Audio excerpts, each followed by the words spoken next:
போய் ஷார்ட்கட்டில் பணத்தை விட்டுறாங்க. அது என்னென்னமோ சொல்கிறாங்க, எது இன்வெஸ்ட் பண்ணுன்னு சொல்கிறாங்க. அது வந்து இன்றைக்கி 65 லட்சம் 65,000 போட்டோம்னா அடுத்து 1,50,000 வருமாமா. இல்லை 1,00,000 போட்டால் 2,00,000 வருமாமா. அப்படியெல்லாம் நிறையா பேர் கொண்டு போய் நான் அது ஒவ்வொன்றா சொன்னேன்னா யாரோ ஒருத்தர் ஹர்ட் பண்ணிடும். பட் இவங்க சொன்ன ஸ்டோரிஸ் எல்லாம் சொல்கிறேன். இந்த மாதிரி வந்து எப்படி ஏமாறுறீங்க? ஒரு சாதாரண வேலை, ஒரு ஒரு ஒரு ஒரு அளவான வேலை, அளவான டீசெண்டான சம்பளம்னு நல்லா வாழலாமே.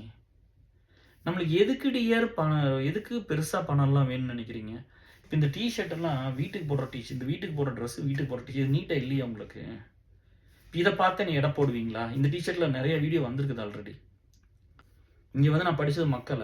நான் வொர்க் பண்ணது மக்களுக்காக. அப்ப தோணும்.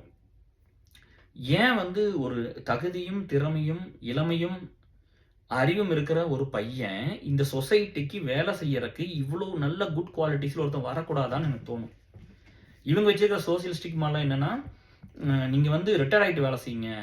ரிட்டயர்ட் ஆயிட்டு ஒர்க் பண்ணுங்க. உங்க குழந்தைகளுக்கெல்லாம் பண்ணி முடிச்சுட்டு ஒர்க் பண்ணுங்க அப்படின்னு. இப்ப நான் சிம்பிளாவே கேட்கிறேன். சரி, இப்ப நான் வந்து எந்த ஒரு நல்லதுமே பண்ணாம இப்ப நெறைய பேர் அப்படிதான் இருந்திருக்கிறீங்க. அது நெறைய நான் பார்த்துருக்கேன். எந்த நல்லதுமே பண்ணாம, யாருக்குமே ஒண்ணும் பண்ணாம, ஒரு 5 பைசா செலவு பண்ணாம, வர்ற ஆப்பர்ச்சுனிட்டில பூரா பணத்த சம்பாரிச்சு சேர்த்து வச்சு என்ன பண்ண போறீங்க? அது யாருக்கு போகுது? ஓகே, இவன் கண்ட்ரோல் பண்றான், அவன் பண்ணா பண்ணிட்டு போறானே. நீங்கலாம் இத பார்த்தாலும் இங்க யாரும் வரல. இத பார்த்து வந்திருக்கிறீங்க. ஒரு மனுஷனுக்கு வந்து அதான் சொல்றேன், நீங்க அன்பு, காதல் எல்லாமே மாறி போயிடுச்சுலாம். இப்ப நெறைய பேர் லவ் பண்றாங்க. லவ் இருக்கான்னு எனக்கு தெரியல. பட் அன்புங்கிறதெல்லாம் வந்து பார்த்தீங்கன்னா, ஒருத்தனுக்கு உயிர் போகும்போது அவன் கூட இருக்கணும். அவனுக்கு உதவி பண்ணணும். பசின்னா சோறு போடணும். படிக்க முடியலன்னு படிக்க வைக்கணும். இந்த நாட்டில நடக்கிற அத்தனை அநியாயத்தையும் தட்டி கேட்கணும். ஒருத்தர் கொடுமை நடந்தா கூட போய் நிக்கணும். பயந்துட்டு ஓடிறக்கூடாது. சரியா?